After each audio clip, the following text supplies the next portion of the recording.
Selamat malam, selamat tahun baru 2026, saudara. 2026 maksud saya ya.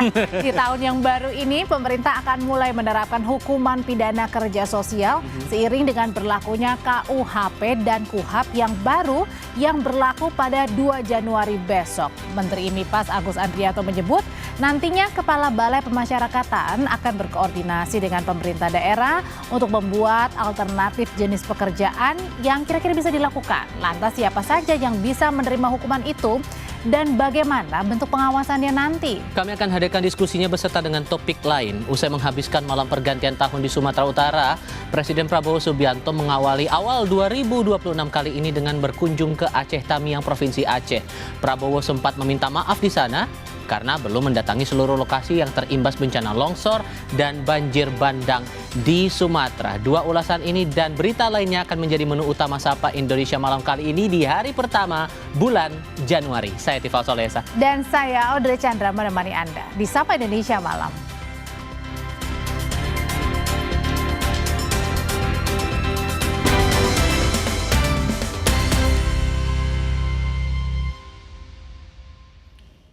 Seperti biasa kami mulai dengan ragam peristiwa. Sebuah minibus terbakar di area parkir Rumah Sakit Umum Daerah Banten. Sejumlah pasien dan pihak keluarga di lokasi kejadian sempat panik.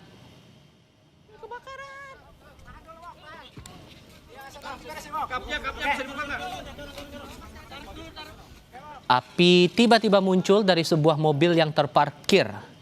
Kebakaran membuat sejumlah pengunjung khawatir lantaran api bakal merambat ke gedung layanan medis. Petugas keamanan rumah sakit langsung bertindak dengan menggunakan alat pemadam api ringan atau APAR. Api berhasil padam sebelum meluas. Sejauh ini tidak ada laporan korban jiwa dalam kejadian itu.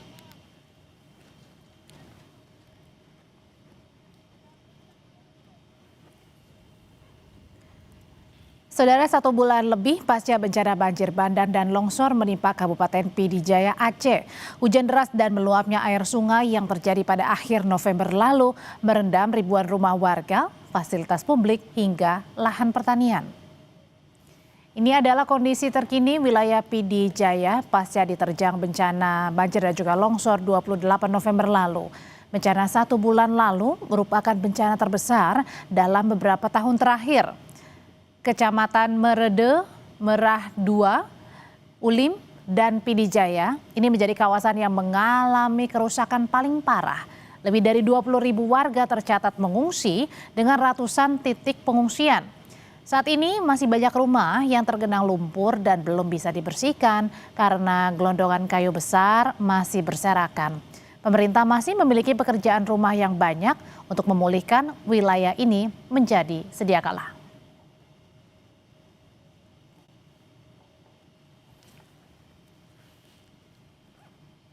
Usai melakukan kunjungan dan menghabiskan malam pergantian tahun di Sumatera Utara, pada Kamis siang Presiden Prabowo Subianto beserta rombongan melanjutkan perjalanan ke Aceh Tamiang, Aceh. Prabowo mengawali tahun baru kali ini, tahun 2026, dengan berkunjung ke lokasi bencana di Aceh Tamiang bersama sejumlah jajaran menteri di Kabinet Merah Putih. Presiden menyempatkan diri mengecek pembangunan 600 hunian sementara atau huntara bagi para korban terdampak bencana di sana. Prabowo mengapresiasi kerja keras yang dijalankan sejumlah pihak dalam proses pemulihan pasca bencana di Pulau Sumatera.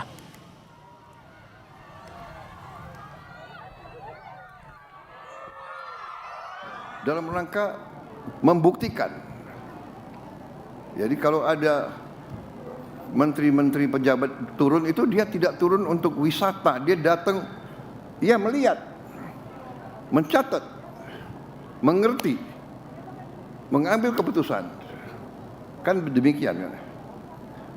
Jadi hari ini umpamanya dan antara membuktikan dalam 8 hari bisa membangun 600 hunian yang menurut saya ya cukup baik. Saya koreksi sedikit, saya tanya bagaimana ini ya kan, seng panas, coba dipikirkan kalau bisa kita kasih apa solusi. Mungkin solusinya tidak usah mahal-mahal. Solusinya mungkin dari bahan-bahan lokal. Apa itu, anyaman atau apa, ya kan? Di sela kunjungan kerjanya di Aceh Tamiang, Presiden Prabowo sempat menyampaikan permintaan maaf karena belum bisa mendatangi semua lokasi yang terdampak bencana banjir dan longsor. Dirinya bilang seluruh lokasi terdampak bencana sama pentingnya untuk dikunjungi dan dipulihkan.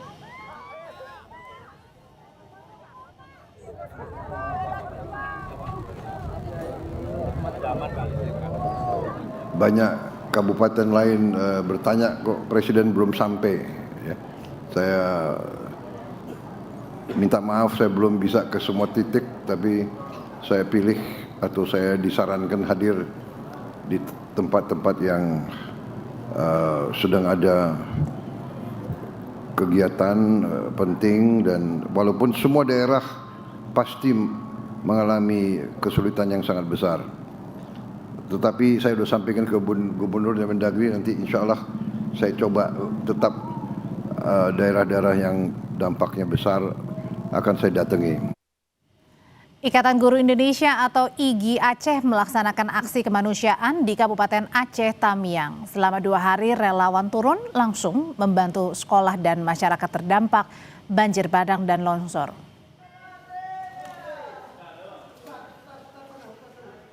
Jelang masa sekolah dimulai, Ikatan Guru Indonesia atau IGI Provinsi Aceh melakukan aksi bersih-bersih sekolah dan menyalurkan bantuan perlengkapan sekolah kepada korban bencana.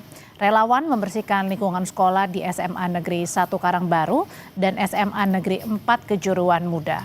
Upaya ini dilakukan agar sekolah bisa melanjutkan proses belajar mengajar yang berlangsung Senin depan.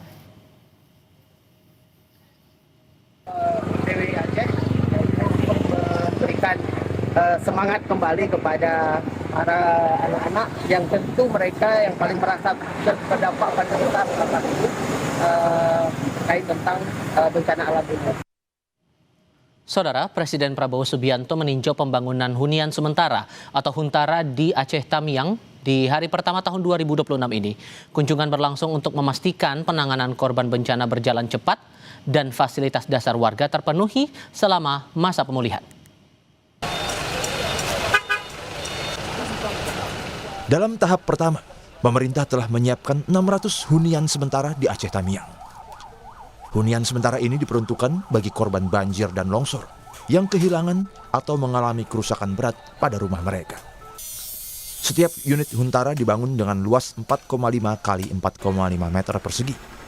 Desain ini menyesuaikan standar hunian darurat yang aman, layak, dan dapat digunakan dalam jangka menengah. Hunian sementara ini, saudara, untuk satu unit hunian sementara ini dibangun dengan ukuran 4,5 kali 4,5 meter yang juga sudah dilengkapi dengan meteran listrik, dan saya akan mengajak Anda untuk melihat langsung bagaimana kondisi di dalam hunian sementara ini, saudara. Beginilah suasana ataupun situasi di dalam hunian sementara. Sudah disiapkan juga 2 tempat tidur dan juga sudah ada penerangan. Begitu juga sudah ada disediakan kipas angin untuk nantinya digunakan oleh para pengungsi ataupun korban banjir Aceh Tamiang. Dan memang dari informasi yang kami dapatkan, saudara, untuk satu unit hunian sementara ini nantinya akan ditinggali oleh satu kepala keluarga, yang mana untuk kriteria korban banjir yang mendapatkan hunian sementara ini adalah warga yang rumahnya sudah rusak berat ataupun hilang karena diterpa banjir bandang pada November lalu. Tidak hanya hunian sementara, namun sejumlah fasilitas umum juga disediakan di kompleks hunian seperti taman bermain, musola, dapur umum, toilet, dan kamar mandi umum sebanyak 120 unit. Pemerintah juga menyiapkan akses air bersih dan jaringan internet gratis untuk mendukung aktivitas warga. Pemerintah menyebut pembangunan 600 unit Huntara dapat diselesaikan dalam waktu 8 hari sebagai bagian dari upaya percepatan penanganan korban bencana. Dan antara membuktikan dalam 8 hari bisa membangun 600 hunian yang menurut saya ya cukup baik. Bagaimana kita bisa mengurangi, meringankan penderitaan rakyat kita. Itu pikiran kita sebagai pejabat dan pemimpin.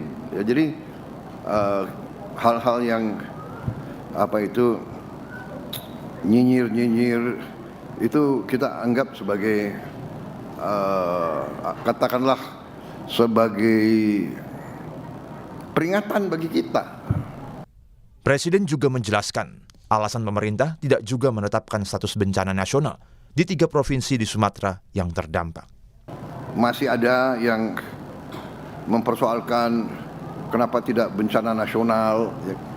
Ya, masalahnya adalah kita punya 38 provinsi.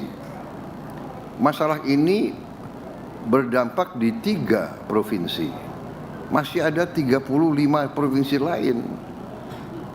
Jadi kalau sementara kita 3 provinsi ini kita sebagai bangsa, sebagai negara kita mampu menghadapi, ya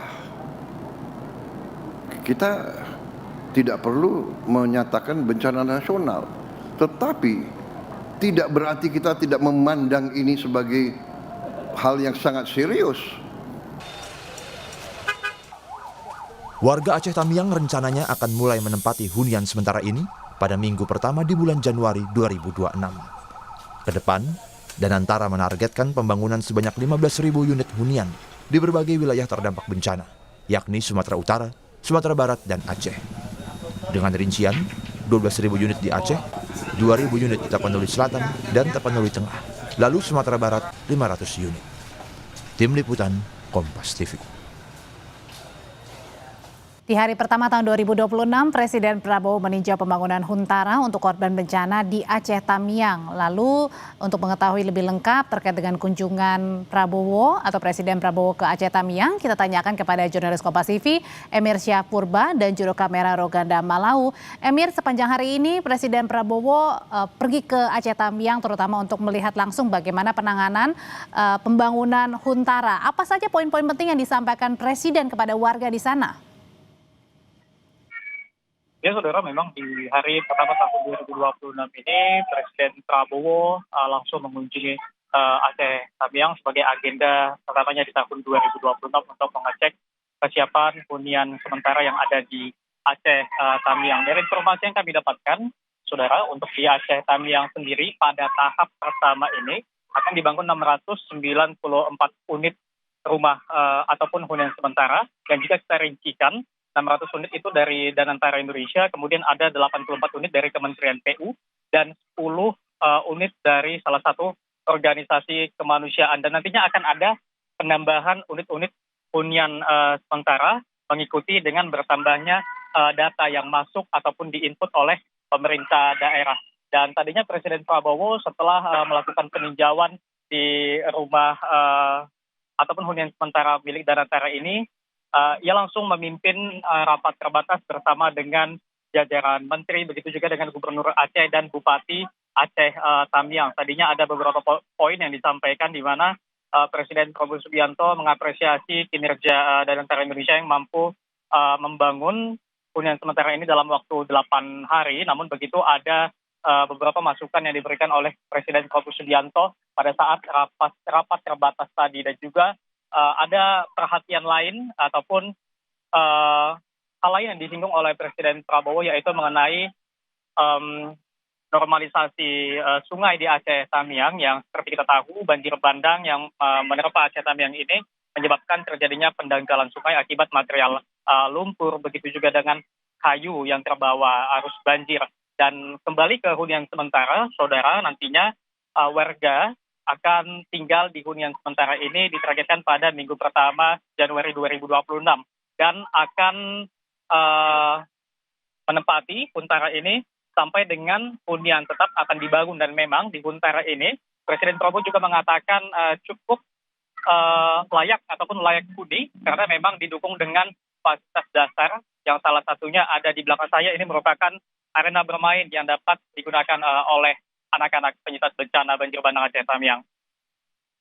Ya, jurnalis Kompas TV Emir Syahpurba mengulas kegiatan sepanjang hari Presiden Prabowo di Aceh Tamiang, terutama untuk melihat langsung perbaikan atau penanganan untuk hunian sementara bagi warga terdampak bencana juga longsor. Terima kasih laporannya, Emir Syahpurba. Sesaat lagi di Sapa Indonesia Malam, puting beliung menerjang dua desa di Kecamatan Tegalwaru, Karawang, Jawa Barat Rabu sore. Akibatnya sejumlah rumah, pabrik bata, hingga asrama pondok pesantren porak-poranda.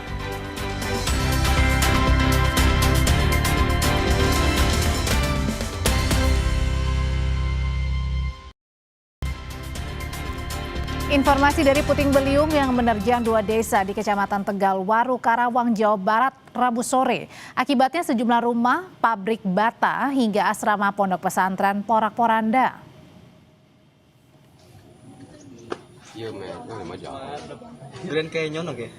Video amatir dari warga ini merekam detik-detik puting beliung menerjang permukiman di Desa Cigunung Sari dan Desa Warga Setra, Kecamatan Tegalwaru, Karawang, Jawa Barat.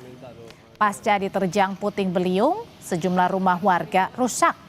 Selain rumah warga, bangunan pabrik bata serta asrama pondok pesantren juga rusak parah, terutama pada bagian atap. Berdasarkan data BPBD Karawang, peristiwa puting beliung terjadi pada hari Rabu sore sekitar pukul 15.30 waktu Indonesia Barat.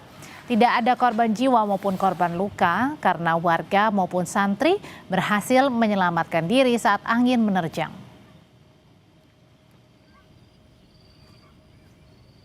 Tadi aya angin puyuh. Sementara 22 rumah rusak diterjang puting beliung di Desa Cisaat, Kecamatan Campaka, Purwakarta. Terjangan puting beliung merusak atap sebagian besar rumah warga.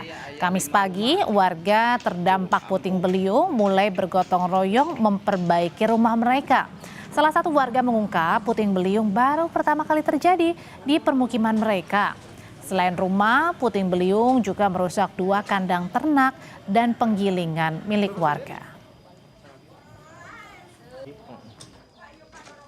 Pak, udah Pak, keluar Pak. Ada angin itu sangat keras untuk itu. Saya lihat ke depan, itu bangunan udah tengkurap. Nah, ditutup pintu. Kalau enggak ditutup pintu, ini akan roboh semua. Genting saya terbangan. Pak, ini genting terbang Pak. Melelet semua yang di belakang itu. Ributnya iya cepat dibetulin, saya kehujanan gitu. Saya dari dulu pertama kali ini saya lihat, saya merasakan gitu. Kami ajak Anda ke Sumatera Barat. Untuk kali kelima, banjir bandang susulan kembali menerjang Maninjau, Kecamatan Tanjung Raya, Kabupaten Agam. Ini visual udara yang menggambarkan kondisi longsoran yang memicu terulangnya banjir bandang di Agam, Sumatera Barat. Titik awal longsor terjadi dari Kelok 28 pada jalur Jalan Kelok 44 Maninjau. Longsoran memicu meluapnya Sungai Muaro Pisang, material lumpur dan batu menghantam Jorong Pasar Nagari Maninjau, Kecamatan Tanjung Raya.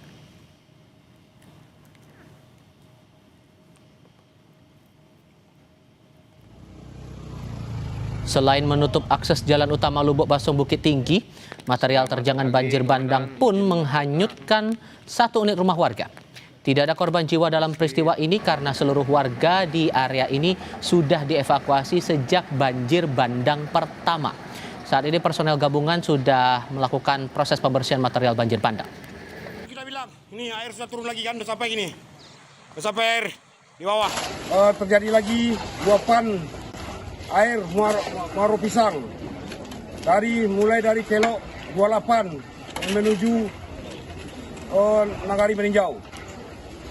Luapan ini terjadi pada pukul 20.30. Banyaknya lumpur, batuan dan kayu-kayu yang sampai mengakibatkan satu rumah terbawa arus. Kita tinjau perkembangan terbaru pasca banjir bandang dan longsor yang sekali lagi menerjang Tanjung Raya, Kabupaten Agam, Sumatera Barat lewat laporan langsung jurnalis Kompas TV Rio Johannes. Rio, ini sudah kali kelima banjir bandang terjadi, membedakan dengan 4 kali banjir bandang sebelumnya. Separah apa keadaannya dan bagaimana kondisi warga sekarang? Ya, Tifal dan juga saudara, memang tadi pagi itu kembali terulang banjir bandang di daerah Tanjung Raya, Kabupaten Agam. Hal ini masih dipicu oleh tingginya curah hujan di daerah tersebut. Pada malam hari curah hujan sudah mulai tinggi, sehingga pada pukul 9 malam itu sudah mulai terlihat tanda-tanda adanya peningkatan debit air di muara Sungai Pisang. Nah, pada pagi hari terjadi lagi banjir bandang karena terjadinya longsor di titik awal, yaitu di titik Kelok 28 pada jalur jalan Kelok 44 meninjau. Dan memang pada peristiwa kelima ini, kali kelima terjadinya banjir bandang ini tidak ada korban jiwa, karena sebelumnya itu warga sudah diungsikan dan saat ini masih bertahan di pengungsian di beberapa titik pengungsian, ada yang di masjid dan ada yang di bangunan sekolah. Dan untuk kejadiannya pada hari ini kembali ada satu unit rumah warga yang hanyut terbawa banjir bandang dan puluhan rumah lainnya itu terbenam lumpur dengan ketinggian hingga mencapai 60 cm. Dan pada siang tadi itu pembersihan sudah mulai dilakukan oleh tim gabungan yang sebelumnya memang sudah ada berada di sana. Dan untuk mempercepat proses pembersihan, ini diturunkan ada 2 unit alat berat yang disiagakan di sana. Satu melakukan proses normalisasi aliran sungai, dan satu lagi membantu membersihkan jalur jalan yang menghubungkan antara Lebok Basung dengan Kota Bukit Tinggi. Nah, saat ini memang jalur sudah bisa dilalui, tapi dengan sistem buka tutup. Demikian. Lalu sejauh mana otoritas Pemda menindaklanjuti ini dan adakah antisipasi yang perlu dibaca juga oleh warga setempat soal cuaca mungkin dan potensi terjadi banjir bandang dan longsor susulan? Sejauh mana itu bisa disampaikan dari Pemda kepada warga? Ya, Tifal dan juga saudara, memang pada kejadian yang sebelumnya, beberapa hari yang lalu, itu kejadian banjir bandang keempat, ini dari Polres Agam itu sudah mengantisipasi dengan menempatkan personil di titik awal yang berkemungkinan terjadinya longsor, yaitu di titik Kelok 28, itu ada personil yang disiagakan yang akan memberitahu jika adanya pergerakan tanah di titik yang dicurigai ini, akan segera memberitahu kepada personil yang melakukan pembersihan di bawah. Nah, karena membelajar dari kejadian yang keempat, itu ada rentang waktu lebih kurang 1 jam dari titik puncak mencapai ke pemukiman warga yang berada di bawah yang di dekat Danau Meninjau. Sehingga ini petugas mempunyai rentang waktu untuk mengevakuasi diri jika terjadi longsoran atau pergerakan tanah di titik awal, yaitu di Kelok 28 ini. Dan sejauh ini memang sampai saat ini itu personil masih disiagakan di titik awal Kelok 28 itu, mengingat masih besarnya potensi hujan yang melanda kawasan Danau Meninjau yang cenderung terjadi pada sore hari dan malam hari. Demikian, Tifal. Dan ini kan semangat pemerintah sekarang adalah proses pemulihan, terutama untuk hunian tetap atau hunian sementara. Membaca masih ada peristiwa banjir bandang seperti ini, apakah Pemda mempertimbangkan untuk area itu dilarang ada penghuni, dilarang ada warga yang tinggal di situ, atau ada hal lain yang dibaca di sini? Ya, untuk daerah Jorong Pasah, ini adalah Jorong Pasah, yang daerah yang paling terparah terdampak dari banjir bandang yang meluapnya Sungai Muaro Pisang. Ini sampai saat ini memang warga belum diperbolehkan untuk kembali ke rumah mereka. Tapi memang pada pagi dan siang hari memang ada beberapa warga yang kembali untuk melakukan pembersihan secara mandiri atau menyelamatkan barang-barang mereka yang masih bisa diselamatkan dari terjangan material banjir bandang. Tapi pada malam hari memang tidak diperbolehkan untuk kembali ke kediaman masing-masing, sehingga mereka masih ditempatkan di pengungsian yang ditetapkan oleh BPBD Kabupaten Agam. Dan untuk rumah warga ini jadi penting, tapi tindak cepat dari otoritas terkait juga penting juga diperhatikan. Rio Johannes, terima kasih. Seorang kepala desa di Kabupaten Lampung Timur, Lampung meninggal akibat diserang kawanan gajah. Sebelumnya kepala desa dan sejumlah warga berupaya menghalau gajah masuk ke permukiman warga. Ke hutan. Kawanan gajah ini masuk ke area pertanian di Desa Braja Asri, Kecamatan Wai Jepara, Lampung Timur. Kepala desa dan sejumlah warga berupaya menghalau gajah agar bisa kembali ke hutan. Sebab sejumlah gajah berupaya mencari makan dari hasil panen sawah para petani. Namun kawanan gajah justru menyerang kepala desa Braja, Darusman. Nyawa Darusman tak tertolong meski telah dibawa ke rumah sakit.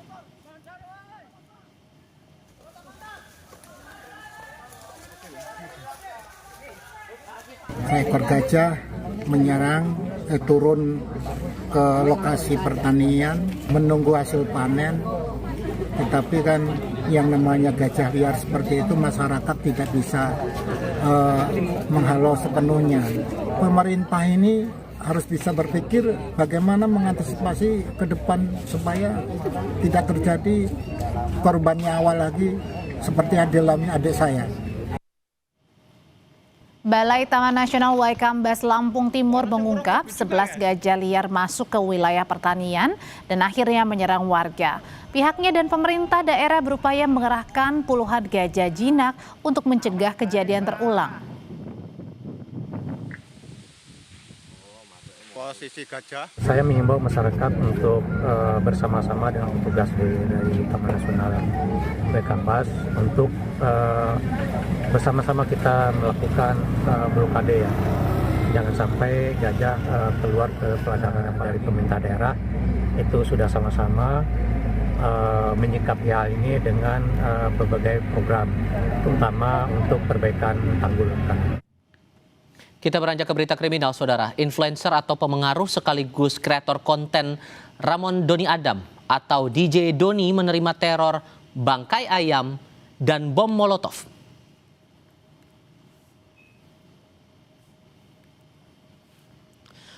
Rekaman kamera pemantau ini menunjukkan detik-detik orang tak dikenal melempar molotov ke rumah DJ Doni.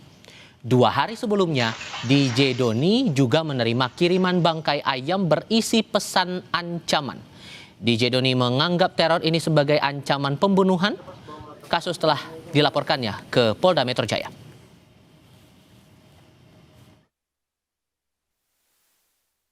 Saya buka, di dalamnya itu jadi ada kertas 3 lembar ancaman. Ancamannya, jika kamu masih bersuara di media sosial, nasib kamu akan seperti ayam ini. Terus ada foto saya, gambarnya ada ditaruh spidol di leher gitu. Ya ancaman pembunuhan, sebenarnya bukan teror lagi. Setelah saya diteror bangkai ayam, saya bikin konten lagi, saya melawan tindakan tersebut, ancaman tersebut, karena saya katakan situ pengecut ya kan. Besoknya langsung dikirim bom molotov ke sini. Kalau pemerintah atau siapapun gitu yang kita sebagai influencer mengkritik, menyampaikan fakta di media sosial, ya nggak boleh lah diintimidasi seperti ini.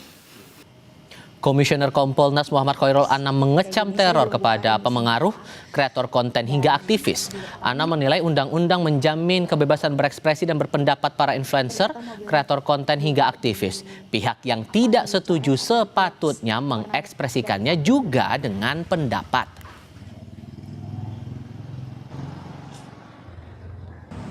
Kita menyayangkan fakta terjadi teror yang dialami oleh para aktivis maupun influencer. Ya, apapun motivasi, apapun bentuk dan tujuan dari teror tersebut, itu merugikan kita semua. Apa yang mereka lakukan itu bagian dari hak yang dilindungi oleh konstitusi kita, dilindungi oleh undang-undang kita, dilindungi oleh prinsip-prinsip hak asasi manusia. Oleh karenanya penting ya kepolisian untuk mengungkap siapa pelaku di balik aksi teror ini dan siapa di balik dalang ini. Presiden Prabowo Subianto kembali mengunjungi wilayah terdampak bencana di Sumatera. Di malam pergantian tahun, Presiden menghabiskan waktu bersama para pengungsi korban bencana di daerah Batang Toru, Tapanuli Selatan.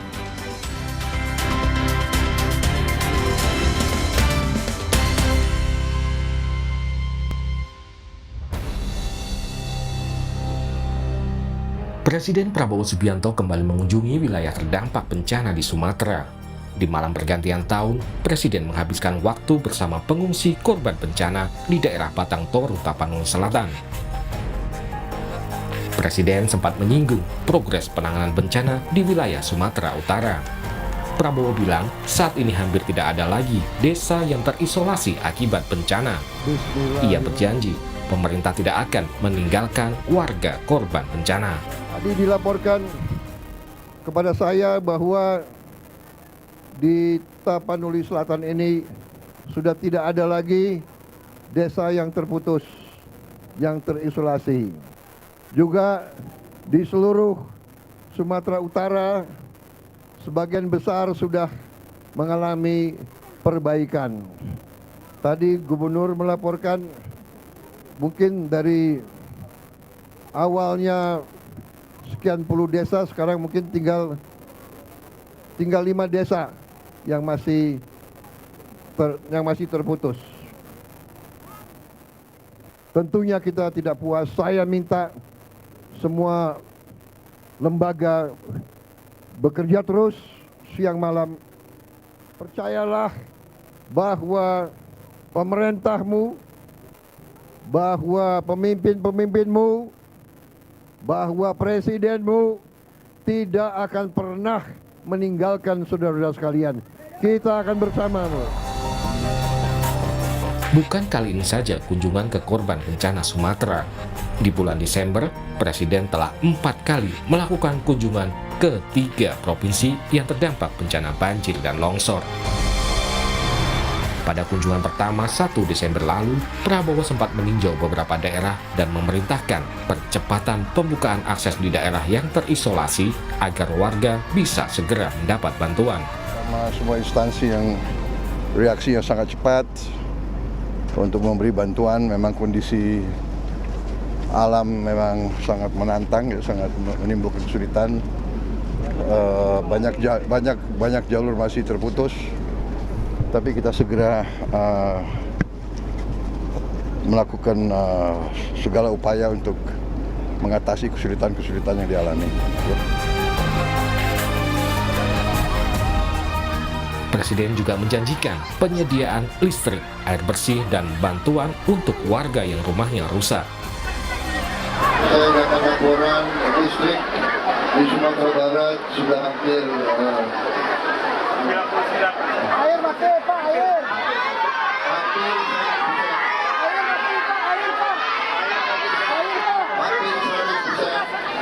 Air sedang dibenahi, jembatan-jembatan sedang kita hitung semua. Insya Allah kita akan perbaiki semuanya. Rumah-rumah yang rusak dan hanyut akan kita bantu. Alhamdulillah.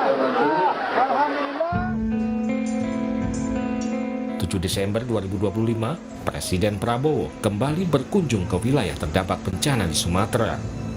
Kali ini fokus mengevaluasi progres perbaikan infrastruktur yang rusak.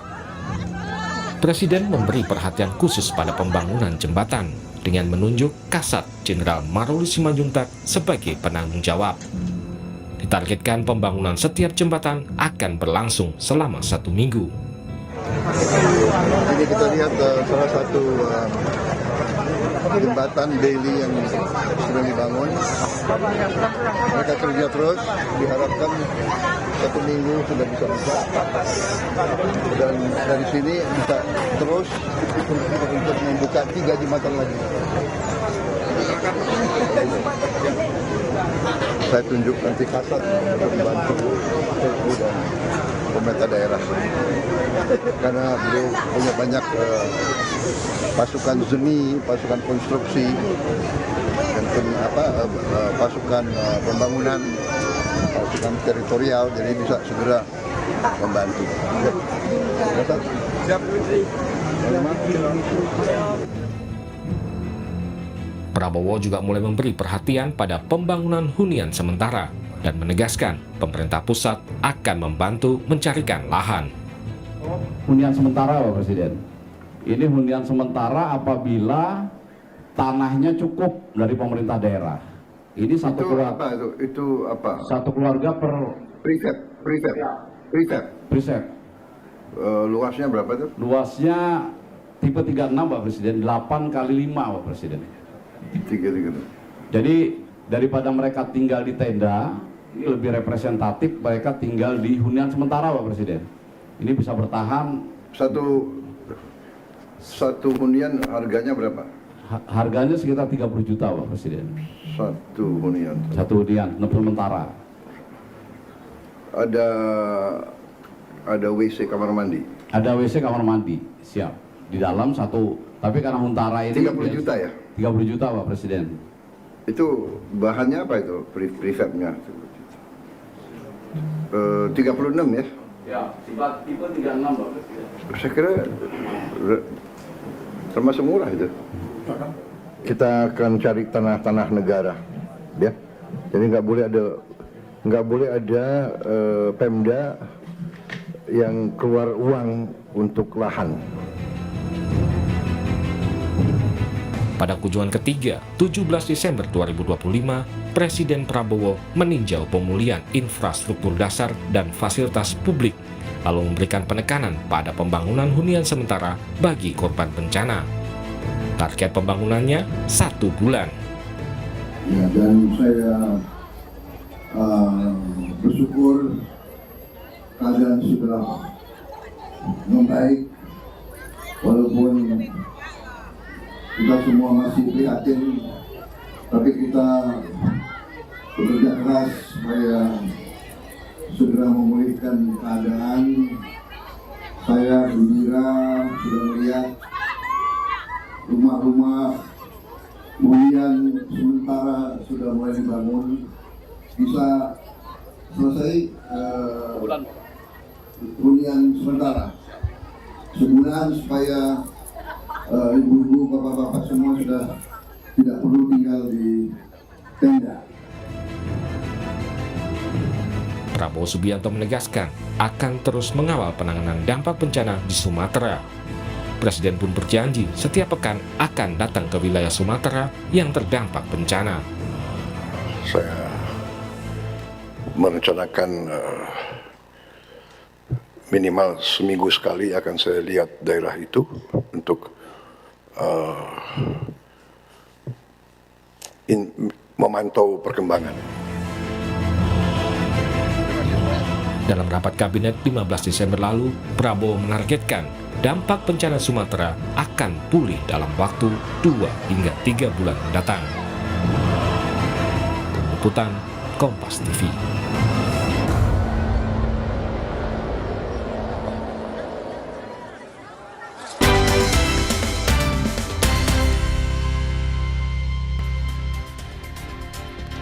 Saya Tifa Solesa melanjutkan Sapa Indonesia Malam, Saudara. Menteri Imigrasi dan Pemasyarakatan Agus Andrianto mengatakan mulai 2 Januari 2026, berarti Jumat besok, hukuman pidana kerja sosial akan diterapkan. Hukuman pidana kerja sosial berlaku seiring dengan penerapan KUHP dan KUHAP baru. KUHP baru mengatur pidana kerja sosial sebagai alternatif yang tidak diatur dalam Kitab Undang-Undang Hukum Pidana yang lama. Pidana kerja sosial tidak berlaku untuk semua tindak pidana, melainkan hanya untuk pidana ringan hingga yang ancaman pidananya kurang dari 5 tahun. Menteri IMIPAS Agus Andrianto menyebut para kepala Balai Pemasyarakatan atau Kabapas akan berkoordinasi dengan pemerintah daerah untuk membuat alternatif jenis pekerjaan yang dilakukan. Pidana kerja sosial seperti apa Pak dari Kemenkes? Tahun depan. Nanti kita tunggu berlakunya KUHP baru 2 Januari. Nanti hasil koordinasi para Kalapas Karutan dengan pemerintah daerah ini sudah membuat beberapa alternatif dan tempat dan jenis pekerjaan yang dikerjakan. Ke Mahkamah Agung sudah bersurat ya Pak? Sudah. Tadi sudah sampai.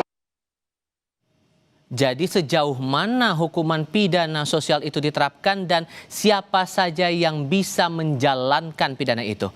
Kami akan diskusikan bersama dengan para narasumber. Sudah bergabung saat ini Muhammad Isnur, Ketua Yayasan Lembaga Bantuan Hukum Indonesia atau YLBHI, dan Hendarsam Marantoko, Ketua Umum Advokat Lingkar Nusantara atau LISAN. Selamat malam semuanya dengan Tifal di sini. Apa kabar?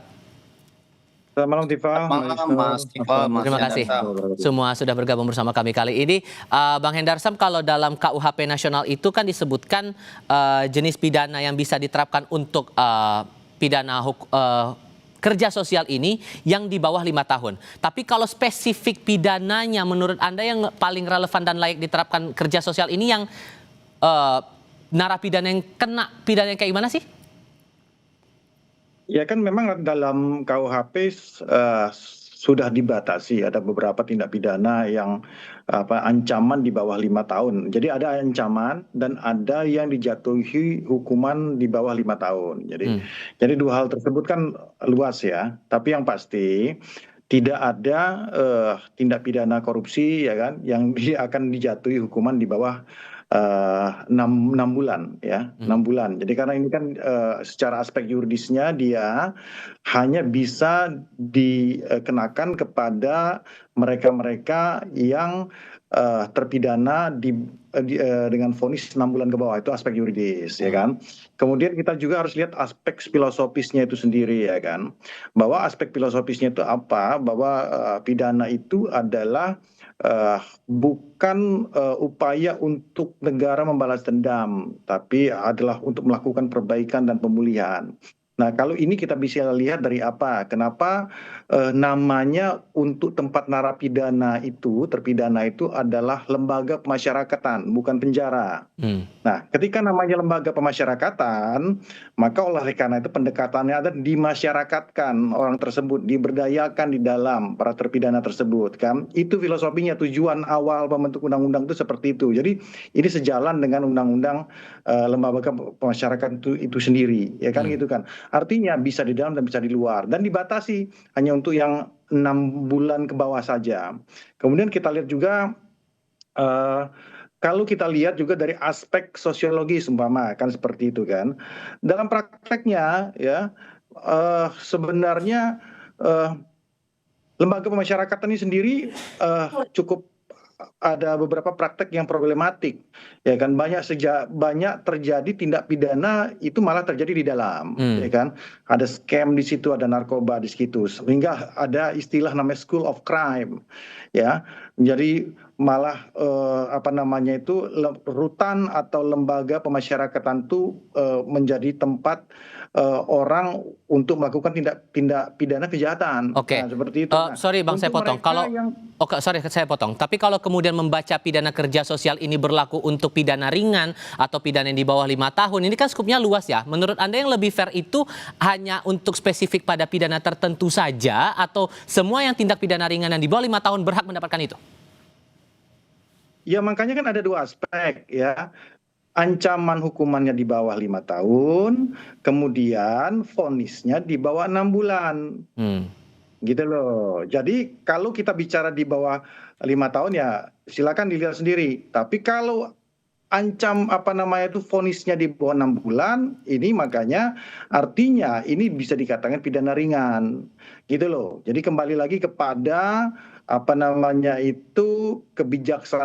kebijakan daripada hakim untuk memutuskan. Jadi jangan dilihat ancaman 5 tahunnya, tapi yang dilihat vonis 6 bulannya. Yang saya maksud apa? Jangan sampai orang kena hukuman 3 bulan, masuk ke penjara, di sana dia belajar crime, malah kena tertular tindak pidana di situ. Itu loh ya kan. Kemudian juga kalau kita lihat ada aspek namanya aspek kriminologis gitu loh ya. Ini kan memberikan efek jerah sebenarnya ya, efek jerahnya kan, nah tapi dalam lingkup itu tadi kita lihat efek jerahnya adalah bentuk bahwa ini untuk mereka-mereka yang terkena 1 bulan, 2 bulan, 3 bulan, 4 bulan, sampai 5 bulan, sampai 6 bulan, itu dulu. Oke. Ya kan, jadi jangan digiring nih masalah 5 tahunnya, ya kan 6 bulan vonisnya. Nah mereka bisa menjalani di luar.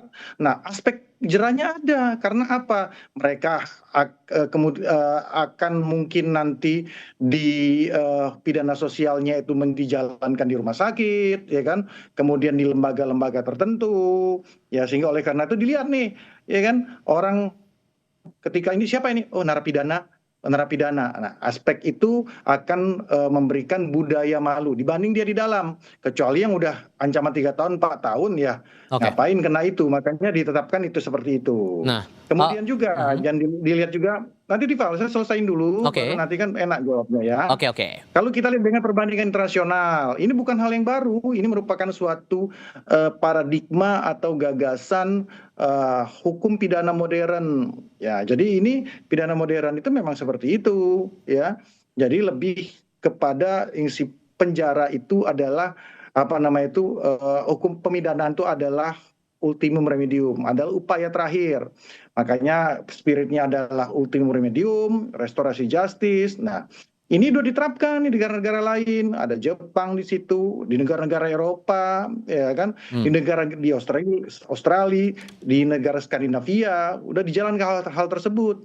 Jadi bukan merupakan hal yang terbaru, dan berbagai literasi sudah menyebutkan, ya, data-data empirik sudah menyebutkan bahwa hal ini efektif. Nah, itu juga ada aspek HAM juga. Habis itu belum lagi masalah over capacity. Kalau kita orang kena 3 bulan masuk ke dalam penjara, ya mending dia taruh luar, ya tanda kutip bisa dididik di luar, dimasyarakatkan di luar, tapi ini ada efek jera berupa rasa malunya. Mudah-mudahan harus seperti itu. Itu poinnya. Ada efek jera sehingga membuat malu dan tidak diharapkan tidak mengulangi lagi di situ, Mas Isnur. Sehingga menurut Anda, kalau dari kacamata YLBHI, seberapa besar efek jera ini bisa dirasakan dengan adanya hukuman pidana kerja sosial ini? Ya, sebelum situ Mas Tifal, pengaturan pasal 85 ini mengenai pidana kerja sosial ini, pengaturan di KUHP-nya terlalu umum. Makanya dia perlu dibuat dalam peraturan turunan yang mengatur mana yang bisa, mana yang tidak, walaupun ada ketentuan prasyarat. Misalnya dia harus bisa terlihat bisa bayar denda gitu ya. Terus bagaimana hakim juga asesmen, harus kuat penelitian sejak awal oleh Bapas ya, Balai Pemasyarakatan. Makanya perlu ada koordinasi yang erat antara jaksa, Bapas, hakim, dan juga nanti tempat dia melakukan kerja sosialnya. Tapi yang terpenting sebenarnya pasal ini terlalu umum di KUHP-nya, perlu ada peraturan turunannya. Nah, RPP ini yang masih dikerjakan, Mas. Jadi RPP-nya belum selesai juga sampai sekarang. Dan saya mendengar dari tim perumus, ini pembahasannya masih jauh. Jadi sebenarnya walaupun di masih jauh ini dalam konteksnya gimana, Mas Isnur? Dia kan perlu peraturan turunannya, peraturan pemerintahnya, peraturan pelaksananya. Nah, ini yang belum selesai, Mas. Jadi walaupun berlaku 2 Januari besok, dalam implementasinya dia belum bisa diberlakukan. Kenapa? Karena belum ada peraturan pelaksananya. Sementara ini juga masing-masing ya, yang karena ini serba cepat, serba mendadak, itu MA ngeluarin SEMA sendiri, Kejaksaan ngeluarin edaran sendiri, kepolisian sedang menyusun edarannya. Jadi terjadi sebenarnya kebingungan di aparat, apalagi di daerah, secara generik, secara umum gitu. Apalagi KUHP juga baru kemarin disahkan ya di akhir Desember, dan baru kita dapat undang-undangnya per 3 Desember. Jadi ini terjadi sebuah situasi di mana ini belum bisa implement, Mas. Harus dilakukan adalah apa? Dilakukan adalah sebenarnya segera selesaikan peraturan pemerintahnya agar ini bisa implement. Nah, sebelum dia bisa dilaksanakan, ada PP-nya, belum bisa dilakukan gitu. Karena pasal ini masih sangat umum. Jadi ya selama sekarang ya jaksa, hakim, Bapas belum bisa melaksanakan ketentuan ini. Sehingga yang menurut Anda perlu diatur dalam peraturan turunan itu apa? Apakah spesifik masalah pidana yang bisa dilayangkan pidana kerja sosial itu? Karena kan ini jenisnya disebutkan pidana umum dan yang di bawah 5 tahun. Sehingga untuk menghindari multitafsir itu, menurut Anda fairnya pidana seperti apa yang layak mendapatkan kerja sosial ini? Bukan hanya cakupan pidananya, Mas, ruasannya, tapi bagaimana mekanisme koordinasi, mekanisme asesmen, mekanisme nanti penghukumannya, mekanisme kemudian bagaimana pengawasannya. Sekarang kan problemnya gini, Mas, problemnya adalah Bapas di Indonesia itu petugasnya sangat sedikit, ya. Apakah mereka mampu menjangkau, melakukan penelitian seluruh orang-orang yang di bawah 5 tahun, dan kemungkinan akan dapat maksimal vonis dari hakim maksimal 6 bulan gitu. Itu harus diasesmen juga kondisi Bapasnya gitu. Kalau misalnya di sebuah wilayah, Mas, di sebuah wilayah misalnya jaksa mau nuntut ya, tapi orang ini misalnya ya belum ada Bapas yang asesmen, yang nggak bisa, Mas. Jadi itu bukan semata-mata hakim menjatuhkan di ujung, enggak. Dari awal dia harus koordinasi yang kuat, asesmen sejak awal, sejak bagaimana backgroundnya, bagaimana latar belakangnya. Bahkan di KUHP itu disebutkan bagaimana sejauh mana dia mampu nggak bayar denda tambahannya ketika dia nggak melaksanakan, Mas. Itu dia akan diambil dendanya dan dikembalikan penjara.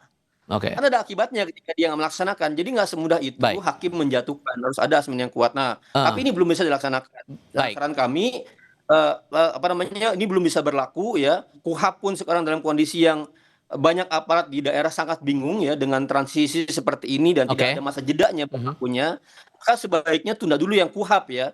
KUHP selesaikan dulu semua peraturannya, Mas. Oke. Itu lebih bijak agar apa? Agar semua APH itu bisa melaksanakan, termasuk advokat. Yang juga jadi concern adalah begini, pernyataan Menteri IMIPAS yang menyebut nantinya Kepala Bapas akan berkoordinasi dengan pemerintah daerah untuk menentukan si terpidana ini yang kena pidana kerja sosial akan melakukan apa sesuai dengan indikator tertentu. Ada yang mempertanyakan nanti jangan-jangan satu pidana anggaplah pencurian di satu daerah yang pidana kerja sosialnya X, ternyata di daerah lain pidana kerja sosialnya Y. Ini akan memicu ketidakadilan nggak nanti di dalam penerapannya nanti? Kita akan bahas nanti usai jeda. Tetap bersama kami.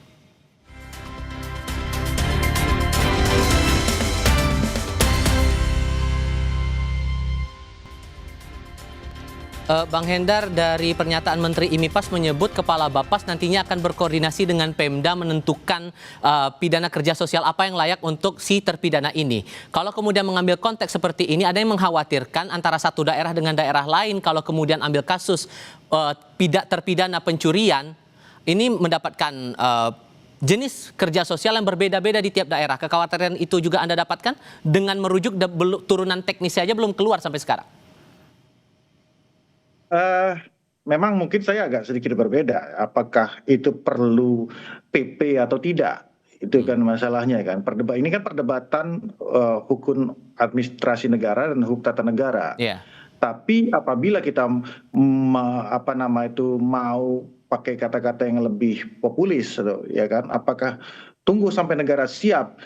Tidak akan siap-siap kalau kita tidak mulai dari sekarang, ya kan? Kita dulu dari tahun 1972 sudah pengen tuh rancangan KUHP, ya kan? Tapi tertunda-tunda karena kita merasa tidak selalu siap, ya kan? Baru kemarin 2025 kita baru siap, ya kan? Konfidensial itu kepercayaan diri itu harus ada. Nah, itu satu ya. Yang kedua kan kalau kita lihat alurnya ini kan dari hakim dulu yang memutus. Dia akan mengkategorikan bahwa pidana ini masuk kepada pidana ringan, hukuman di bawah 6 bulan, ya kan seperti itu. Dan kemudian dia akan memerintahkan tuh, ya kan? Dia akan perintahkan kepada jaksa, ya kan, untuk melaksanakan dan mengawasi hal tersebut. Nah, kemudian juga dengan Bapas, ya kan, hakim, ya kan, Bapas juga berperan serta untuk berkoordinasi dengan pemerintah daerah, ditaruh di mana, ya kan, orang-orang ini yang tepat, bisa di pemerintahan daerah, bisa, ya, di lembaga sosial bisa, di rumah sakit bisa, itu sesuai dengan keadaan masing-masing. Nah, disinilah karena ada 4 institusi di sini.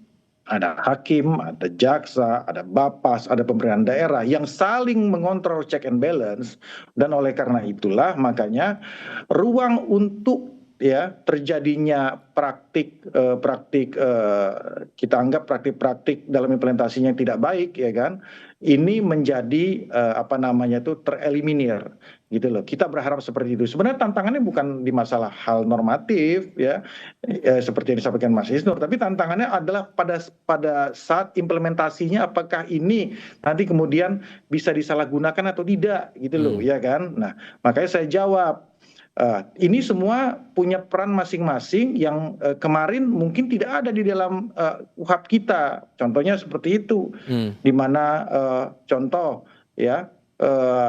masalah rehabilitasi para pengguna narkoba, banyak sekali peluang yang terjadi di situ. Ya kan? Nah, ini kejaksaan hanya mengawasi saja bahwa praktek yang memberikan pidana kerja sosial ini kepada para terpidana yang terkena vonis ringan ini benar-benar dijalankan tuh, ya kan? Sehingga tidak perlu ada yang dikhawatirkan secara teknis saat diterapkan besok, ya Bang ya? Bukan tidak ada kekhawatiran, semua pun kita harus mempunyai kekhawatiran apabila ada oknum di sana. Makanya oleh karena itu ada 4 institusi yang kemudian saling saling berdiri sendiri, ya. Jadi ibaratnya, ya kan, kalau advokat itu kan, kalau kita praktisi, Mas Isus kan praktisi hukum juga tuh, tahu kalau mau ngurus masalah yang gini-gini, ya kan, mereka harus masuk ke 4 tempat ini, ya kan. prakteknya itu tidak gampang, ya kan? Tidak gampang dibanding harus ngurus ke satu pintu. Ada 4 pintu yang harus dia lewati untuk hal tersebut. Dan saya rasa itulah cara KUHP dan sistem pidana modern Indonesia ini saat ini bekerja. Seperti itu. Nah itu Mas Isnur, jadi ada tahapan-tahapan yang sebetulnya udah terang begitu dalam KUHP nasional ini, sehingga sebetulnya tidak ada yang perlu dikhawatirkan. Gimana menurut Anda? Enggak Mas, di KUHP itu sangat tidak terang Mas. Di KUHP tidak ada format amar putusannya. Maka tadi kekhawatiran Mas Tifal sangat beralasan karena amar tiap-tiap hakim akan berbeda-beda gitu. Itu satu hal. Yang kedua, di sini ada namanya peran Bapas Mas. Peran Bapas itu ada ngecek kemampuan kerja terdakwa, latar belakang sosial gitu ya. Kemudian perlindungan bagaimana keselamatannya. Pertanyaan besarnya itu kapan Bapas ini mulai litmas? Jangan hakim mau jatuhin putusan baru disuruh litmas, nggak jadi tuh penelitiannya. Apakah sejak ketika penyidikan di polisi, apakah sejak jaksa ketika mau nuntut atau kapan? Itu nggak ada pengaturannya di KUHP gitu. Terus juga misalnya gini, apa sih pekerjaannya yang bisa dilakukan? Nyapu jalanan kah? Bersihin kali kah? Itu perlu ada aturan-aturan di KUHP. Kalau nggak diatur nanti aneh-aneh, kacau. Bisa jadi disuruh mijet lah, disuruh apalah, itu nggak ada aturannya Mas. Di KUHP, makanya sangat generik. Makanya diperlukan PP. Dalam hukum acara pidana dan hukum pidana Mas, itu ada keharusan namanya lex stricta. Dan dalam KUHP bahkan dijelaskan tidak boleh ada pelaksanaan di selain undang-undang ini. Jadi kita benar-benar memerlukan agar ada kesamaan pemahaman di kalangan APH, di kalangan polisi, ya penyidik, di kalangan penuntut, di kalangan hakim, di kalangan advokat. Kalau kemudian Nanti itu diatur sambil berjalannya aturan ini gimana? Nggak bisa Mas, nggak boleh. Dalam hukum acara pidana ada mas legalitas. Yang berlaku adalah yang ada undang-undangnya. Kalau nggak ada legalitas dia nggak bisa berlaku Mas. Nggak boleh dalam KUHP pidana itu dia pakai analogi. Nggak boleh namanya diskresi, nggak boleh itu. Itu akan jadi abuse, akan sewenang-wenang. Makanya percepatlah PP-nya. Ini kan sudah 3 tahun ini mandatnya. Dan saya tahu hal-hal yang saya tanyakan tadi sedang dirumuskan, sedang didiskusikan. Jadi pemerintah sebenarnya setuju dengan ide-ide kita. Mereka kan menampung ide-ide kita, tapi nggak segera diselesaikan gitu. Itu problemnya Mas. Oke, Bang Hendar kayaknya mau menanggapi nih. Apa mau disampaikan Bang? Ya gini ya, ada kekeliruan bahwa kalau KUHP mengatur tentang masalah-masalah teknis itu hal yang keliru menurut saya. Bukan menurut saya, menurut azas KUHP itu mengatur norma, bukan mengatur tentang tata cara, gitu loh, Mas Isnur. Jadi jangan keliru dulu. Ya memang mandat undang-undangnya Mas, mandat di KUHP-nya itu mandat PP-nya banyak Mas. Iya makanya sedang berlangsung ketika sedang berlangsung di pemerintah itu 3 PP itu harus mengatur masalah amar segala macam, nggak boleh. Nggak mengatur masalah itu. Harus. Dia mengatur normanya apa, 6 bulan ke bawah vonisnya, ancaman 5 tahun ke bawah. Keliru kalau dia bilang tentang ini harus ada aturan segala macam, nggak boleh itu hukum acara, dia mengatur masalah teknis. KUHP mengatur norma. Ya memang, makanya pelaksanaan norma itu seperti apa? Ya iya, makanya pemerintah sedang menyusun. Ini saya nggak ngerti ya, karena pemerintah sedang menyusun, agak ngebut mereka setahun terakhir. Jadi itu kekeliruan yang sangat fatal ya kan, mengatakan KUHP harus mengatur hal sifat yang teknis. Itu nggak boleh. KUHP itu sifatnya norma. KUHP sifatnya generum, tapi pelaksanaannya membutuhkan peraturan turunan. Dan itu dimandatkan di KUHP. Pemerintah sedang menyusun sedang menyusun 3 PP sekarang. Iya betul. Makanya yang Anda katakan tadi keliru kan. KUHP itu ya kan harus amar putusannya harus jelas segala macam. Saya bilang KUHP belum mengatur. KUHP belum mengatur, makanya diperlukan peraturan turunan. Ini berarti kan udah beda pandangan, sehingga singkatnya saja masing-masing saya tanyakan, menurut Anda Bang Hendar ini langsung go saja dengan pidana kerja sosial dan KUHP nasional ini, atau perlu menampung lagi aspirasi dari pihak yang berbeda pandangan? Iya kan, kalau kayak gitu nggak jalan-jalan. Sekarang ini makanya kalau mau sampai gitu ya kita tata laksana pekerjaan besar kita di KUHP dan KUHP saat ini sudah dijalankan nggak akan berjalan. Ya kita so much go on, kita jalan ya, dan saat ini perlu diketahui ya kan, 4 lembaga ya hakim ya Mahkamah Agung sudah sedang merancang aturannya atau membuat aturan. Bapas juga, IMIPAS juga, Kejaksaan juga sudah, pemerintah daerah juga sudah berkoordinasi dengan itu. Dan ini kan sudah jalan, jadi tinggal jalan saja. Tinggal kita lihat pada saat prakteknya nanti ada penyimpangan atau tidak. Jadi bukan pada tataran apakah ini mau PP, apakah ini nanti apa, seperti itu ya. Oke. Jadi biarkan itu. Jadi tapi saya rasa Mas Isnur juga sepakat kan bahwa sanksi pidana sosial ini adalah hal yang sangat progresif. Gitu. Terakhir, Mas Isnur. Baik. Ya, secara ini baik karena ini mengurangi overcrowding di penjara. Ini juga yang masyarakat bukan cuma overcrowding, banyak. Ini propose. Ini sejak lama kami juga mengajukan. Tetapi pengaturan di KUHP ini memang norma, belum bagaimana turunan pelaksanaannya. Maka pemerintah sekarang sedang menyusun RPP-nya yang belum selesai. Betul. Nah, pemerintah harus segera mengebut penyelesaian RPP ini agar bisa diimplementasikan. Sebelum ada PP-nya belum bisa diimplementasikan. Pasalnya ada, normanya ada. Tapi bagaimana melaksanakannya, hakim, bapas, dan jaksa selama ini kebingungan. Maka diperlukan peraturan atau PP-nya. Sekarang sedang disusun. Saya mau tanya, masalah Mas Isnur, kebingungannya di mana? Kebingungannya tadi saya kasih 3 pertanyaan saja. Bagaimana Bapas melakukan litmas sejak kapan? Sekarang pertanyaannya, ini saya searching ya saat ini ya. Saya langsung searching ini kan. Saat ini ya kan Bapas ya, pemerintah daerah ya kan, hakim dan kejaksaan sudah bekerja ini. Jadi kebingungan itu di mana? Jangan bahasanya terlalu politis. Sederhana. Kapan Bapas melakukan litmas? Mulai melakukan litmas kapan? Ya sekarang ini lagi dijalankan semuanya nih. Kapan? Pertanyaannya kapan? Mulai penyidikan, mulai penuntutan, sebelum, saat putusan, setelah putusan. Apa ini maksud dengan litmas Pak? Sekarang pertanyaan saya. Masyarakat menentukan bagaimana latar belakang sosialnya, kemampuan pekerjaan. Artinya itu di KUHP ada ketentuan.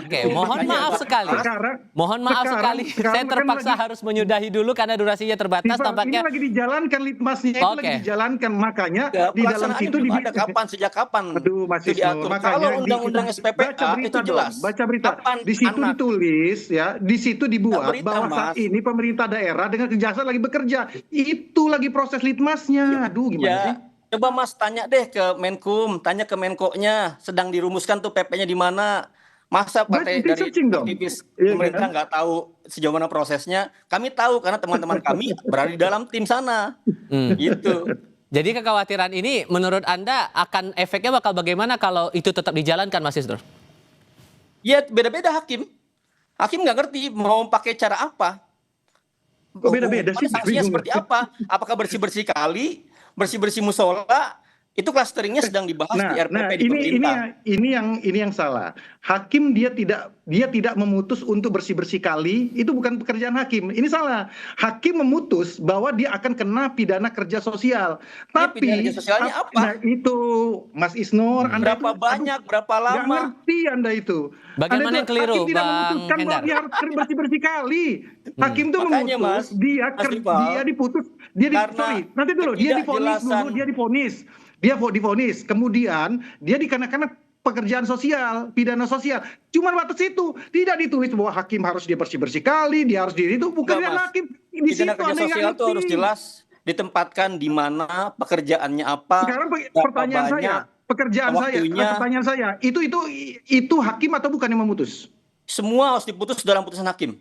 Cek deh KUHP-nya.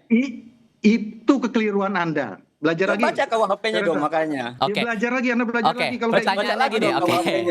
Oke. Hakim itu cuma mutus 2, satu vonis, kedua. Semua di KUHP diputuskan putusan. Oke, abang-abangku. Dia taruh di mana. Nih. Apa fungsi pemerintah daerah dengan kejaksaan? Apa fungsi Bapas? Nah, kalau begitu, Bang Hendar, biar nggak keliru, biar clear semuanya, menurut Anda tolok ukur dari kerja sosial ini harus memakai pendekatan yang mana? Ini Mas. Sorry, ke Bang Hendar dulu, sorry. Enggak, ini masalahnya ini ada kekeliruan. Enggak ngerti tentang masalah fungsi dari masing-masing, lembaga-lembaga. Tadi itu udah jelas. Di situ dikatakan, masa hakim itu harus menulis vonis bersih-bersih kali atau kerja di rumah sakit. Nggak ada di situ. Hakim itu fungsinya satu vonis, kedua jenis vonis. Itu Jenis dulu tuh. vonisnya apa? Berapa Ya, jenis lama? vonisnya sanksi Pidana kerja pidana sosialnya sosial apa? 3 bulan. Itu contohnya. Oke. Coba Mas, Ayo. Sekarang gini. Mas Iqbal, Oke. coba Coba, Mas Iqbal nggak bisa jawab, tampilkan, kan? Udah, Mas Iqbal kalau- tampilkan mending pasal kalau kayak gitu diakuin 85 aja. ayat 6 ya KUHP. Pelaksanaan pidana kerja sosial harus dimuat dalam putusan pengadilan. Dimuat Ya, itu yang secara harus detail. Berapa makanya lama jamnya, bagaimana pidana kerja sosialnya harus detail itu, Mas. Nah, Nggak itu boleh tambahan, ada itu nggak boleh. ketergantungan di sana. Ini saya Itu mengutip makanya dari itu. Marinius yang dibuat juga oleh Mahkamah Agung di tanggal 9 September. Pertimbangan jatuhnya pidana Ya. sosial 3 diantaranya disebutkan pengakuan terdakwa terhadap tindak pidana yang dilakukan, kemampuan kerja Iya, bagi pasal- terdakwa dan pasal persetujuan 85. terdakwa sesudah itu dijelaskan pidananya. Menurut Anda ini Iya. bakal gimana? Ada bersih-bersih Bakal kalinya nggak di beda-beda situ? nanti, Ada Bang Hendar? bersih-bersih kalinya nggak di situ? Iya, pertanyaan saya, ada bersih-bersih kalinya nggak di situ? Ada jenisnya nggak, harus kerja di rumah sakit di situ? Nggak ada. Karena memang hukum acara kita tidak mengatur seperti itu. Itu bukan fungsi bersih kali masuk dalam putusan. Lucu ya, Anda ini mendowngrade YLBHI kalau kayak gitu caranya. Enggak, baca KUHP-nya dong.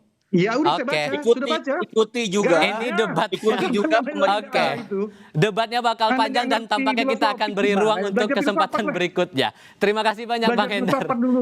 Oke, Bang Hendar, terima kasih. Mas Isnur, terima kasih sudah berdiskusi bersama kami. Selamat malam semuanya. Kami punya diskusi lain untuk Anda usai jeda. Partai Demokrat melayangkan somasi terhadap sejumlah akun di media sosial yang menyeret nama Susilo Bambang Yudhoyono dalam kasus ijazah Jokowi. Audrey Chandra punya diskusinya. Tetap bersama kami.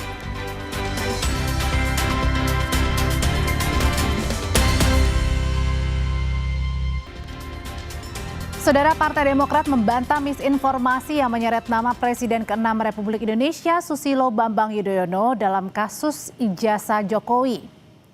Melalui pernyataannya, Ahmad Khoirul Umam, Kepala Badan Riset dan Inovasi Strategis Partai Demokrat, membantah SBY jadi dalang di balik kasus ijazah Jokowi.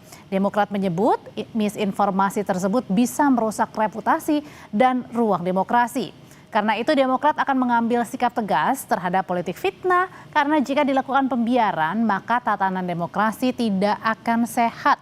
Langkah tegas yang akan diambil yaitu dengan melayangkan somasi terhadap sejumlah akun di media sosial yang diduga jadi dalang penyebar fitnah. Sebelumnya, pertama, Pak SBY tidak terlibat dan tidak pernah berada di balik isu ijazah Pak Jokowi. Dan disinformasi semacam ini tentu sangat berbahaya karena bisa merusak reputasi dan juga ruang demokrasi. Tentu di fase awal adalah langkah somasi, yaitu teguran atau peringatan hukum secara tertulis kepada pihak-pihak yang menjadi aktor di balik akun-akun media sosial tersebut. Mereka yang dianggap menyebarkan fitnah, kemudian melakukan perbuatan melawan hukum seperti ini, dan langkah somasi ini tentu ditujukan untuk meminta pelaku menghentikan perbuatannya, kemudian memberikan klarifikasi dan juga permintaan maaf, sekaligus juga ini menjadi sebuah peringatan keras. Kalau misal kemudian masih berlanjut, tentu ini akan berproses menuju proses penegakan hukum selanjutnya di ranah pidana. Lebih dalam terkait dengan somasi Partai Demokrat terkait fitnah terlibat dalam kasus dugaan ijazah palsu Presiden ke-7 RI Joko Widodo, setelah hadir bersama kami, bersama dengan Kepala Badan Riset dan Inovasi Strategis Partai Demokrat, Ahmad Khoirul Umam. Mas Umam, selamat malam. Selamat malam Mbak Audrey. Jadi saya mau penegasan dulu nih, jadi Pak SBY dan juga Partai Demokrat ini masih pikir-pikir atau sudah mensomasi nih pihak-pihak yang kemudian diduga ini mendiskreditkan citra dari Pak SBY? Ya Mbak Audrey, proses somasi sudah mulai dijalankan karena bagaimanapun juga itu adalah langkah tegas dalam konteks tabayun sekaligus juga klarifikasi secara hukum, sehingga dalam konteks itu adalah peringatan keras secara tertulis dalam proses hukum diberikan, dengan harapan tentu yang bersangkutan akun-akun yang tentu dalam sistem ini kita harapkan juga Komdiji dan lain sebagainya memiliki sistem yang bisa mendeteksi secara akurat siapa pihak-pihak yang berada di balik akun-akun tersebut, dan kalau misal kemudian itu sudah didapatkan secara clear, proses somasi berjalan, dan kalau misal tidak ada respon secara positif, tentu proses hukum akan dijalankan. Tapi kenapa sih harus memilih somasi, Mas Umam? Ini kan mungkin suara-suara dari masyarakat aja, suara-suara dari netizen. Saya pikir sangat berbeda. Polanya begitu terlihat ya, artinya dalam konteks ini sumber fitnah dan juga pola disinformasinya sangat berbeda. Ini bukan sesuatu yang sifatnya genuine dari masyarakat, tetapi sebuah pola fitnah yang memang disebarkan secara masif oleh akun yang memang kategorinya anonim di media sosial. Dan ini kalau kita cermati memang prosesnya dan juga karakternya cenderung terkoordinasi dan juga berulang. Nah, oleh karena itu kita mencermati ini, disinformasi ini cukup berbahaya karena bisa merusak tadi reputasi juga ruang demokrasi. Jadi sangat karena mengganggu sekali. Kita melihat proses itu dan juga mengambil sikap diam. Oke, jadi Pak SBY ini merasa sangat terganggu sekali, Mas Umam. Iya, terganggu karena kekhawatiran kalau misal kemudian diam itu kemudian dimaknai oleh masyarakat yang begitu mudah mengkonsumsi materi-materi yang tidak mendidik seperti itu kemudian sebagai sebuah bentuk pembenaran, tentu itu sangat tidak mendidik. Maka pembiaran kalau misal kemudian mendiamkan itu juga bisa menciptakan presiden yang saya pikir tidak begitu baik untuk ruang demokrasi kita. Artinya apa? Membiarkan ruang politik fitnah menjadi normal. Nah, ini yang kemudian proses pembelaan ini betul-betul dalam konteks di satu sisi memang ada aspek reputasi, bicara kehormatan, tetapi juga ada ruang pendidikan politik yang juga harus dilakukan, bahwa di dalam konteks ini kebebasan berekspresi tetap memiliki koridor yang kemudian memiliki fatsun yang clear di dalam berdemokrasi, kemudian dalam konteks penegakan hukum, dan kemudian harus ada patokan yang dijadikan sebagai ruang dalam kita berekspresi di situ. Oke, kalau disebut tadi politik fitnah, kalau gitu Partai Demokrat sendiri menduga-duganya ini orang-orang yang kemudian tadi ya memainkan peran narasi di balik media sosial ini adalah orang-orang yang pro akan Presiden ke-7 Joko Widodo, atau orang yang memang benar-benar netral begitu yang hanya bersuara saja di media sosial? Kita tidak melangkah sampai spekulatif sejauh itu, karena itu nanti menjadi ruang yang lebih jauh lagi.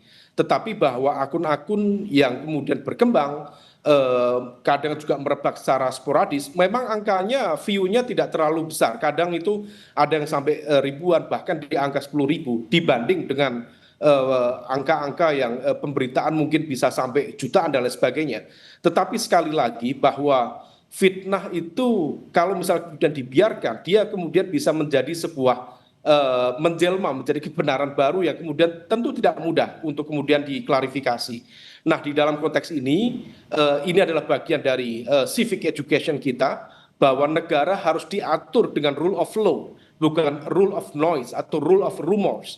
Nah, oleh karena itu informasi palsu bisa lebih cepat dari peredaran fakta, dan kita ingin memangkas rantai itu. Nah, ini adalah bagian dari ikhtiar sekaligus juga klarifikasi supaya kemudian asumsi prasangka yang berkembang yang tidak produktif secara politik, secara demokrasi bisa segera dihentikan, dan kemudian kita melangkah pada hal-hal yang jauh lebih produktif ke depan. Tapi Mas Umam, selain mensomasi begitu, apa pembelaan dari Partai Demokrat ketika tadi Mas Roy Suryo ini kan dekat sekali dengan Partai Demokrat, kemudian juga ada kuasa hukum Mas Roy Suryo, salah satunya Pak Denny Indrayana yang juga adalah Partai Demokrat, kemudian belum lagi beberapa kader-kader Partai Demokrat juga mendorong nih agar dibuka saja ijazah yang supaya clear, supaya jelas ini tidak ada lagi tudingan-tudingan ijazah palsu atau dugaan ijazah palsu Pak Jokowi. Satu hal yang pasti dalam konteks ini Mas Roy Suryo bukan menjadi bagian dari Partai Demokrat. Beliau menjadi partikel bebas yang sangat terpisah secara organisir, secara struktural dengan partai. Nah, di saat yang sama, kalaupun kemudian ada elemen-elemen yang kemudian memberikan dukungan, tentu ini menjadi sebuah pola relasi yang sifatnya profesional mereka, dan kita tidak tahu menahu dan kemudian betul-betul terpisah. apa yang disampaikan beberapa kalangan profesional di bidang hukum, misalnya Mas Revi Harun misalnya, sempat menyampaikan cukup manusiawi ketika ada 1-2 pihak yang kemudian menghadapi sebuah proses hukum dan kemudian siapa yang terpikir untuk dimintai bantuan, tentu lingkar dekat yang barangkali dulu memiliki hubungan yang cukup intens. Nah, di dalam konteks itu, proses pertemanan lama yang barangkali menjadi bagian dari koneksi, yaitu hak masing-masing. Tetapi secara keorganisasian, dalam konteks fatsun berdemokrasi, dalam konteks berpolitik, sama sekali tidak ada. Partai Demokrat, Pak SB, clean and clear, tidak terlibat di dalam konteks ijazah Pak Jokowi. Tapi sama sekali tidak terlibat. Sama sekali tidak terlibat. Tapi kalau misalnya sudah dilayangkan somasi, kemudian penuding-penuding ini masih terus menuding Pak SBY berada di balik penuding ijazah palsu Pak Jokowi, pertanyaannya apalagi langkah hukum yang akan dilakukan Pak SBY dan juga Partai Demokrat, Mas Umam? Ya, somasi itu hanya proses awal yang sebenarnya memberikan ruang bagi aktor-aktor yang berada di balik itu untuk segera mengakhiri proses tindakan mereka. Kemudian di saat yang sama kemudian memberikan ruang klarifikasi sekaligus juga permintaan maaf kalau misal kemudian yang bersangkutan memungkinkan melakukan itu, memiliki itikat baik, dan sekaligus ini juga menjadi sebuah ultimatum sekaligus juga peringatan keras. Kalau kemudian proses itu masih berjalan sebagaimana concern Mbak Audrey tadi, maka proses hukum dalam konteks ini adalah di ranah pidana tentu akan ditempuh. Nah, oleh karena itu proses hukum nanti akan di follow up oleh tim hukum, tentu seiring dengan proses investigasi. Sampai berapa lama Mas Umam follow up-nya atau somasi ini berjalan? Bagaimana Mbak Audrey? Iya, sampai berapa lama somasi ini berjalan, memberikan waktunya berapa lama? Kita tidak membatasi dalam konteks time frame yang kaku, tetapi proses ini kita gulirkan secara secara natural. Bagaimana kemudian nanti respon reaksi dari pihak-pihak tertentu tentu akan kita tanggapi dengan baik. Yang pasti dalam konteks ini sikap dan juga ketegasan dari Pak SBY dan juga keluarga Partai Demokrat disampaikan kepada publik untuk memberikan klarifikasi, tabayun, sekaligus juga penegasan bahwa kita sama sekali tidak terlibat di dalam konteks isu itu dan jangan dibawa-bawa untuk masuk ke ranah isu-isu yang sama sekali tidak produktif dalam konteks demokrasi dan juga perdebatan politik ke depan. Kepala Badan Riset dan Inovasi Strategis Partai Demokrat, Ahmad Khairul Umam, terima kasih sudah berbagi pandangan malam hari ini di Sapa Indonesia Malam, Mas Umam. Terima kasih, Mbak Audrey. Tetap bersama kami, Ancol, saudara, ini ternyata masih menjadi salah satu lokasi favorit bagi masyarakat yang akan menghabiskan waktu libur tahun baru. Bagaimana situasi malam hari ini kita akan lihat selepas jeda.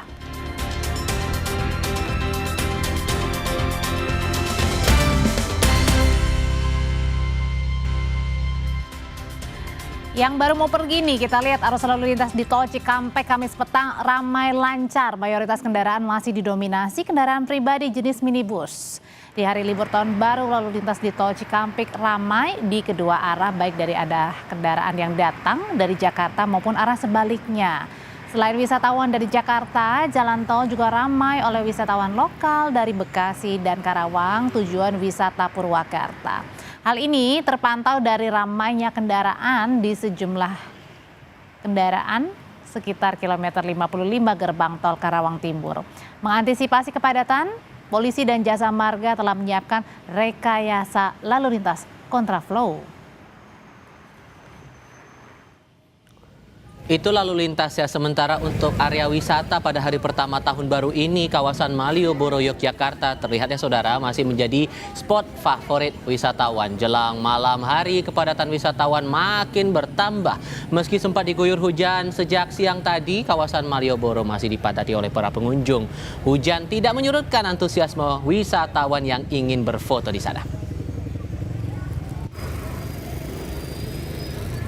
Nah, yang ini di Jalan Asia Afrika Bandung, banyak cosplayer atau warga yang berkostum hantu dan juga tokoh-tokoh lainnya. Agak kaget tadi di awal. Iya. Jadi hiburan jalanan bagi masyarakat. Mungkin yang kecil-kecil pada takut kali ya langsung kabur gitu. Nah, di kawasan ini memang sudah lama gitu ya. Jadi lokasi untuk bersuah foto dengan karakter-karakter yang tidak biasa Anda temukan. Banyak yang bertema hantu, ada pula mungkin tokoh-tokoh lainnya seperti robot maupun karakter anime Jepang.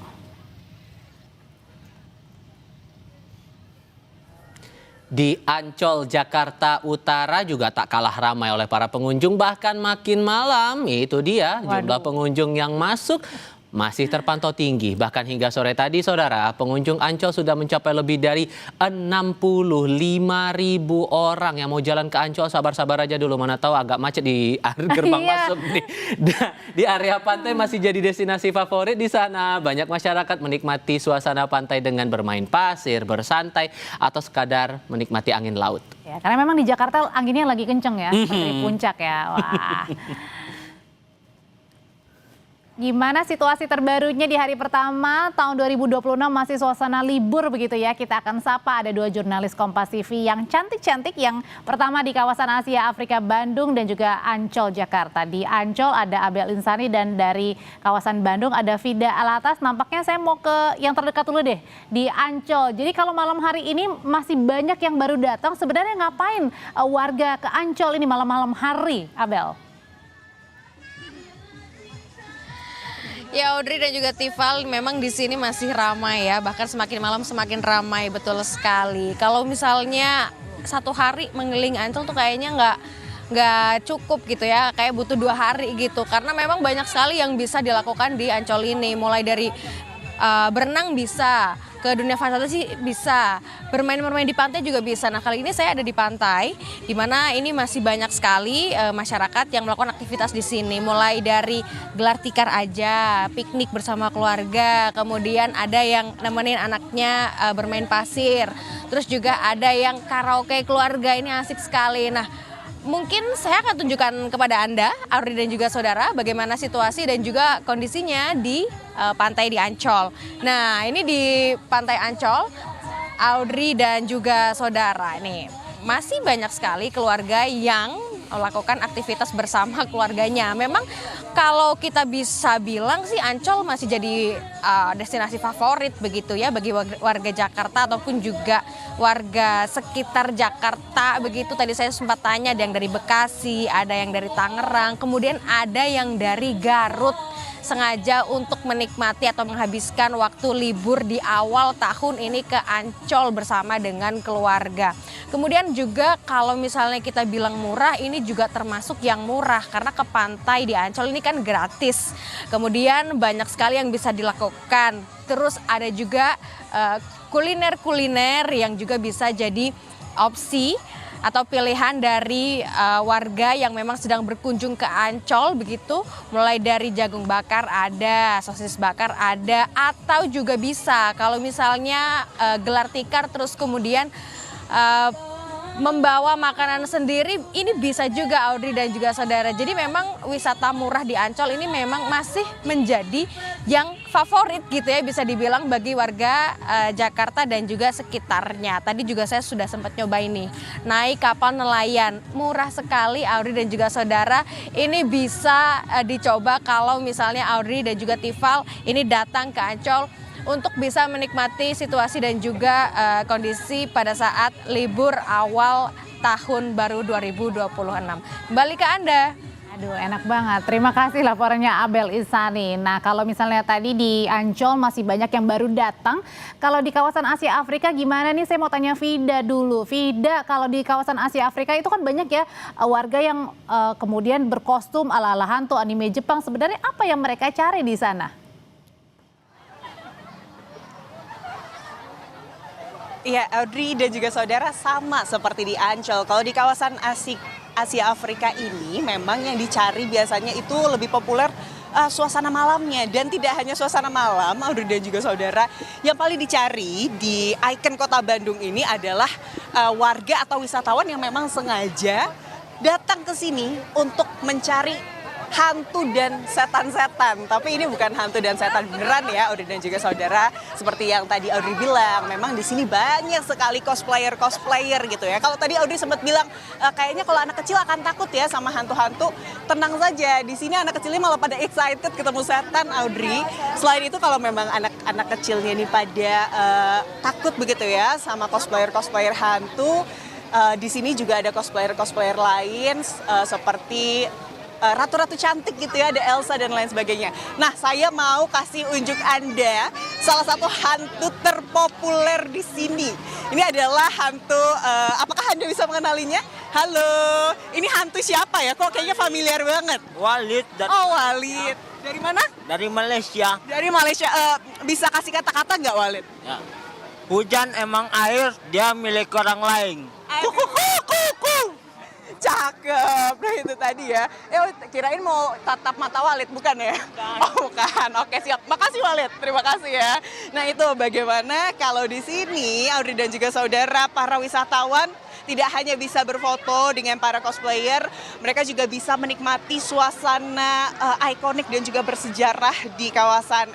Memang ini adalah kawasan yang bersejarah ya, Audrey dan juga saudara, kawasan Asia Afrika. Selain itu Audrey, kalau memang tadi kan memang suasananya asik sekali, suasana tempo dulu begitu ya. Kalau mau diabadikan begitu, di sini ada banyak sekali street photographer, Audrey dan juga saudara, yang mana bisa mengabadikan momen bersama keluarga ataupun kerabat, dan harganya Audrey dan juga saudara hanya Rp5.000 saja. Itulah yang kemudian menjadi magnet begitu ya untuk kawasan Asia Afrika ini, yang kalau libur, apalagi liburan tahun baru seperti ini, wah ramai sekali. Jadi yang macet ini bukan hanya lalu lintasnya saja Audrey dan juga saudara, tapi juga lalu lintas pejalan kakinya.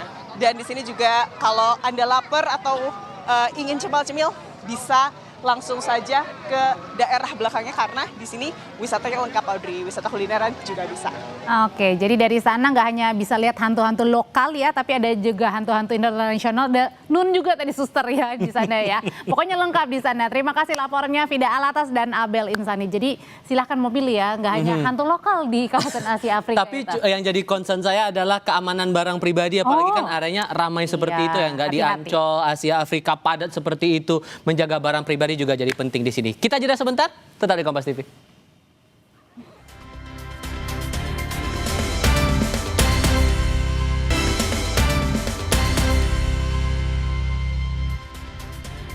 Usai melakukan kunjungan dan menghabiskan malam pergantian tahun di Sumatera Utara, pada Kamis siang Presiden Prabowo Subianto beserta rombongan melanjutkan perjalanan ke Aceh Tamiang, Aceh. Prabowo mengawali tahun baru dengan berkunjung ke lokasi bencana di Aceh Tamiang bersama sejumlah jajaran Menteri Kabinet Merah Putih. Presiden turut menyempatkan diri mengecek pembangunan 600 hunian sementara untuk para korban terdampak bencana di sana. Prabowo mengapresiasi kerja keras yang dilakukan sejumlah pihak dalam pemulihan pasca bencana di Sumatera. Dalam rangka membuktikan. Jadi kalau ada menteri-menteri pejabat turun, itu dia tidak turun untuk wisata, dia datang, ia melihat, mencatat, mengerti, mengambil keputusan. Kan demikian kan. Jadi hari ini umpamanya dan antara membuktikan dalam 8 hari bisa membangun 600 hunian yang menurut saya ya cukup baik. Saya koreksi sedikit, saya tanya bagaimana ini ya kan, seng panas, coba dipikirkan kalau bisa kita kasih apa solusi. Mungkin solusinya tidak usah mahal-mahal, solusinya mungkin dari bahan-bahan lokal, apa itu anyaman atau apa ya kan. Kami tak bosan mengingatkan Anda untuk selalu memenuhi kebutuhan hidrasi Anda sepanjang hari dengan air mineral yang pasti sejuknya. Saya Audrey Chandra. Saya Tifal Solesa, terima kasih sudah bersama Sapa Indonesia Malam. Yang masih liburan, semoga hari Anda menyenangkan. Yang sudah kembali ke daerah domisili, hati-hati di jalan ya. Selamat malam.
Terima kasih.